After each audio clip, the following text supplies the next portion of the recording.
Imagine this for a second. You're on a long road trip, okay? Riding shotgun.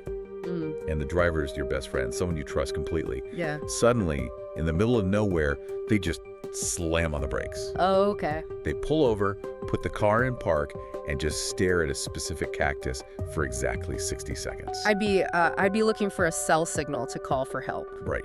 Then, without a word, they put the car back in drive and just keep going. You ask them, what was that? And they say, well, 20 years ago, my mentor did that at this exact spot. I don't know why, but because he did it, I do it. That's intense. It's almost obsessive. It is. But what if? Yeah. What if it isn't obsession? What if that's actually the purest form of devotion possible? And that right there is the central tension we are exploring today. We're doing a deep dive into the life of a man who basically lived that road trip analogy every single day. We are talking about Abdullah ibn Umar. And look, this isn't just a biography. We've got a huge stack of sources, Bukhari, Muslim, modern critiques, because we need to understand this paradox that defines his life. And paradox is the perfect word. Ibn Umar is a giant in Islamic history, the second most prolific narrator of hadith, the sayings of the Prophet Muhammad. How many we're talking about? 2,630 reports to his name. But, depending on who you ask, he's either the ultimate model of piety or a cautionary tale about what happens when you follow the letter of the law over the spirit of it. So our mission today is to figure out, does strict literalism preserve a religion, or does it, fossilize it? It's a huge question, and it's one that affects millions of people today. So let's start with that road trip behavior, because it's real. It's known as the camel incident. Right, so you have to picture it. Ibn Umar is traveling between Mecca and Medina, a route the Prophet took all the time. Okay. And his students notice him stopping his camel at these seemingly random spots in the desert. He'd circle a tree, pray in a specific patch of dirt. And people must have asked him why. They did, and his answer was always the same. I saw the Prophet do it. But the critique, even back then, was about the why, right? The intent. Exactly. We know from other sources that in some of these spots, the Prophet only stopped because he needed a rest or to use the restroom. So a biological need, not a religious ritual. Right. But for Ibn Umar, the biological became the ritual. Wow. This is what Sunni traditional scholars call itiba. It means following. For him, it was more like physical mimicry. Like, if the Prophet walked on the right side of the road, you walk on the right. Precisely. If he wore a ring on his pinky, you wear it on your pinky. If his sandals had 2 straps, yours have 2 straps. That's where I get stuck. It feels like it misses the point. If I copy your haircut, I haven't copied your character. I've just copied the surface. And that is the rationalist critique. You have scholars, modern and even classical, who argue this leads to ritual ossification. So turning a religion into a performance piece of the past. Instead of a living ethical code, you take where a 7th century man parked his camel and you elevate it to divine law. But the traditionalists must have had a defense for him, right? Yeah. He's such a revered figure. A powerful one. Scholars like Imam Malik or Al-Nawawi, they argued Ibn Umar never said these actions were obligatory for everyone. He wasn't saying, you're a sinner if you don't stop at this tree. He was saying something else. He was saying, I love the Prophet so much, I want to dissolve my own ego into his actions. It's an act of intense, overwhelming love, not just legalism. So it's personal, an expression of that connection. Exactly, but love makes you do crazy things.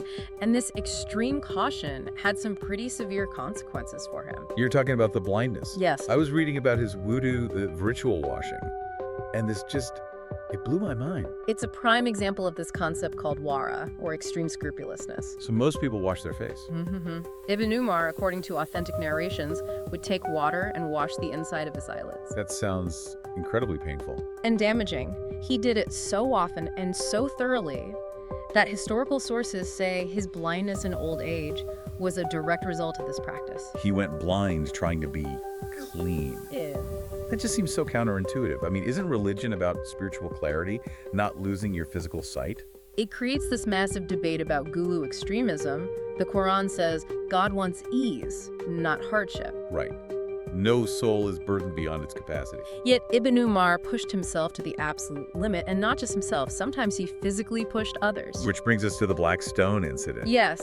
During the Hajj, you have the black stone in the corner of the Kaaba. The Prophet kissed it. So for Ibn Umar, He had to kiss it. he absolutely had to. But the Hajj is crowded, even back then. Incredibly. So you have other major companions saying, look, if it's too crowded, just point at it. Don't hurt people. They prioritized the higher objective of the law safety, mercy. And Ibn Umar. He would reportedly just shove his way through, elbows out, aggressively pushing, just to get his lips on that stone. That's a real clash of values. The ritual act versus the well-being of the community. It is, and if you stopped there, you'd think he was this totally rigid, maybe even selfish guy. But then, and this is what makes history so fascinating, he does something that completely breaks his own pattern. The beard. The beard. Okay, so walk me through this. He narrates one of the most famous hadiths on the topic. Cut the mustaches short and let the beards grow. He transmitted it himself. Let the beards grow. Seems pretty clear. Unconditional. But then we hear that Ibn Umar himself would trim his own beard. He would. He'd grab his beard in his fist, right under his chin, and cut off everything that grew past his hand. Wait. He's the literalist? The text says let it grow. It doesn't say let it grow to a handful. Why would he do that? This is what fascinates legal theorists. It shows that even the strictest literalists used personal judgment. He interpreted let it grow to mean, well, don't shave it off completely. Not let it grow until you're tripping over it. Exactly. He applied a limit. It shows he wasn't just a tape recorder, he was actually processing the information. It really humanizes him. So we have this picture of a man who is intensely private, focused on his own rituals, maybe a little eccentric. But you can't be a major figure in early Islam and avoid politics. Not at all. And Ibn Umar lived through the messiest years, the civil wars, the fitna. And this is where his legacy gets really complicated, a bit dark even. He's described as neutral, which on the surface sounds noble. I'm staying out of the fight. He famously said, whoever draws his sword against the Ummah has left my protection. So he refused to pick a side between Ali the Prophet's cousin and Muawiyah, who started the Umayyad dynasty. But in a civil war, can you really be neutral? That's the eternal question, isn't it? From a Shia perspective, or even a pro-Ali Sunni view, this wasn't piety, it was abandonment. Ali was the legitimate caliph. So by staying on the sidelines. His silence effectively allowed the rebels to seize power. Critics say his piety enabled tyranny. And that argument gets a lot stronger when you... Yazid ibn Muawiyah. Yes. Yeah. So for our listeners, Yazid is, well, he's the villain in most historical accounts. He's responsible for the massacre at Karbala, where the Prophet's grandson was killed. He's widely seen as a corrupt tyrant.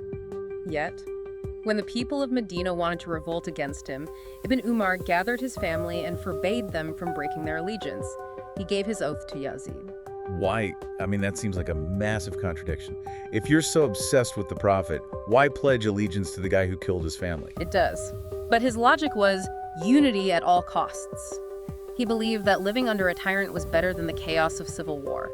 He feared fitna, internal strife, more than he feared injustice. And that shaped Sunni political thought for centuries, right? The idea of tolerating a bad ruler to avoid anarchy. It did, but you can't just call him a pacifist because verbally, he wasn't a doormat. There's that famous story with Hajjaj ibn Yusuf. The Umayyad enforcer, brutal guy. Extremely. So Hajjaj is giving this long, drawn-out Friday sermon, probably about how great he is. And Ibn Umar, this old blind man, stands up in the middle of the mosque and just yells at him. What did he say? Something like, the sun isn't waiting for you.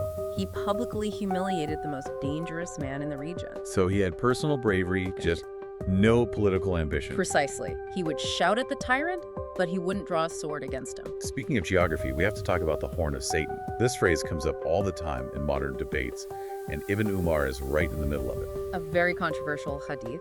He narrates that the Prophet pointed east and said, there will appear the Horn of Satan. And he specifically names the region Najd.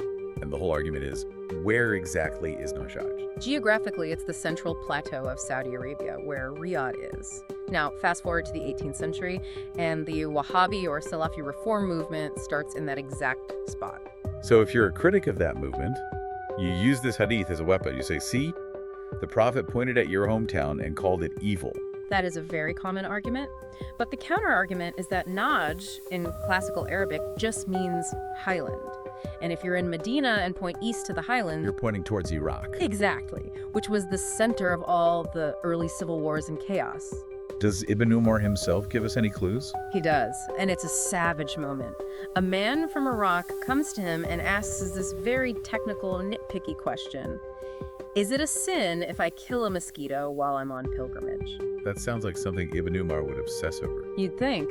But he just snaps. He turns to the crowd and says, "Look at these people. They asked me about the blood of a mosquito while they shed the blood of the son of the prophet's daughter." Wow. He was talking about the killing of Hussein in Karbala in Iraq. So it's clear he saw their priorities as completely backward. Which brings us perfectly to the next theme, priorities. Yeah. Specifically with women and his family. Because his own household was not some peaceful ideal. No, not at all. The stories about his family are incredibly revealing about the gender dynamics of the time. Let's start with mosque access. Ibn Umar narrates a hadith where the prophet says, "Do not prevent the female servants of Allah from the mosques." A clear command. Women can't be banned from the mosque. But then his own son, Bilal, hears this and says to his father's face, "By Allah, we will prevent them." That is shocking. He's openly defying a command of the prophet, narrated by his own dad. It is, and Ibn Umar's reaction was explosive. He cursed his son. Some reports say he never spoke to him again. So what does that tell us? It destroys the myth that the early Muslim community was some perfect monolith. The patriarchal pushback against women's rights was immediate. It was happening inside the homes of the companions. And Ibn Umar stood by the text. He did, but the culture was already shifting. And speaking of shifting, we have to talk about the divorce. This is a moment where Ibn Umar does not look like a hero. He just looks like a guy who made a huge mistake. A huge one. He divorced his wife while she was menstruating. Which, in Islamic law, is strictly forbidden. It's seen as cruel, it messes up her waiting period before she can remarry, it's a protection for her. And he broke the rule. Big time. When the prophet heard, he was furious. He ordered Ibn Umar to take her back immediately. This is the guy who washes his eyelids, and he failed Divorce 101. He did, and his mistake created a massive legal crisis that's still debated. The question is, did that illegal divorce actually count? Right. If the act was forbidden, is it void? Or is it valid, but you sinned? The majority of scholars say it counts. You sin, but the divorce is valid. But a minority, like Ibn Taymiyyah later, argued that if God forbade it, it has no legal effect. It's null. And that has huge implications for family law today, all stemming from one man's error. It just shows the companions weren't infallible. They were humans figuring things out and sometimes getting it very wrong. Okay, we've covered some heavy ground, but we have to go darker. We have to talk about slavery. Yeah, this is the hardest part of the sources to read with modern eyes. Because Ibn Umar is a total paradox here. On one hand, he's the benevolent narrator. He reports the hadith. Whoever slaps the slaves must free them. And he lived by that. He freed many slaves. If he saw a slave praying, he would often just free them on the spot. I read that slaves started praying just when they saw him coming. They did. And he knew they were faking it. He said, "Whoever tricks us in the name of Allah, we are willing to be tricked." So there's this real softness there. But then, there's the inspection. Yes. There's an authentic narration from his freed slave Nafi.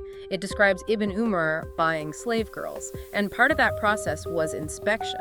We're not talking about checking their teeth. No, the reports describe him touching them, checking their legs, placing a hand on their chest or breast to check for firmness or youth. That is visceral. To a modern ear, that sounds like sexual assault. It is deeply, deeply uncomfortable, and we have to be honest about that. So how do you reconcile that? The pious man who washes his eyelids with the man who gropes slave girls. Scholars focus on context, which doesn't really make it easier to digest. They argue this is the 7th century legal framework. Slaves were property, and purchasing property required inspection for defects. Like checking livestock. It's a cold comparison, but yes. In that specific time and place, it wasn't seen as sexual. It was a commercial transaction. But it shows this tension, doesn't it? The Quranic push towards freeing slaves versus the economic reality of the time. Exactly. He wasn't a social revolutionary trying to abolish the system.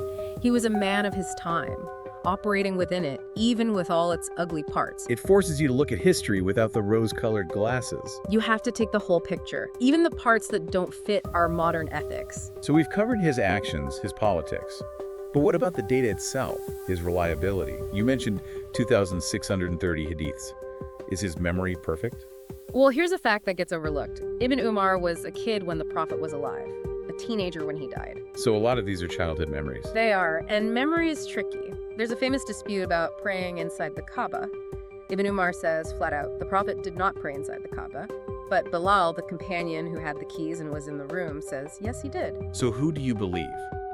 The kid watching from outside or the guy holding the keys? Most scholars go with Bilal. They just assume Ibn Umar didn't see it. It shows that even the best eyewitness testimony can be flawed. And then there's the transmission chain, the game of telephone. The isnad. A huge number of his narrations come through his grandson, Ubaidullah. And is he reliable? Generally, yes. But critics point out that in his old age, Ubaidullah had memory problems. He would get confused. So you can't just say, Ibn Umar said it, so it's 100% true. You have to ask, who said that Ibn Umar said it? And were they sharp when they said it, or were they getting forgetful? It adds this layer of human fragility to the whole thing. So let's zoom out. We have a man who is terrified of change, yet his political quietism empowers a new dynasty. A man who defends women's rights at the mosque, but participates in the slave trade. He tried to freeze time. I think that's the key. Freezing time. He lived in a world that was exploding. The empire was expanding from Spain to India. The simple life of Medina was gone. And he was just trying to hold on? He was trying to hold on to the Medinan ideal by holding on to the physical details. The camel stops, the beard length. He thought if he could just replicate the form of the Prophet's life, he could preserve the soul of the religion. But the world moved on. It did. And his legacy forces every Muslim today to make a choice. It forces you to decide where following ends and understanding begins. Does strict literalism preserve the faith? Or do you risk losing the spirit of the message because you're too busy washing the inside of your eyelids? That's the question Ibn Umar leaves us with. If you abandon the form, do you lose the discipline? But if you obsess over the form, do you become blind, literally, to the bigger picture? It's a heavy thought, and it's one we want you to mull over. When you look at your own principles, whatever they may be, are you following the habit or are you following the intent? That's the ultimate deep dive. Thanks for listening. We'll catch you on the next one.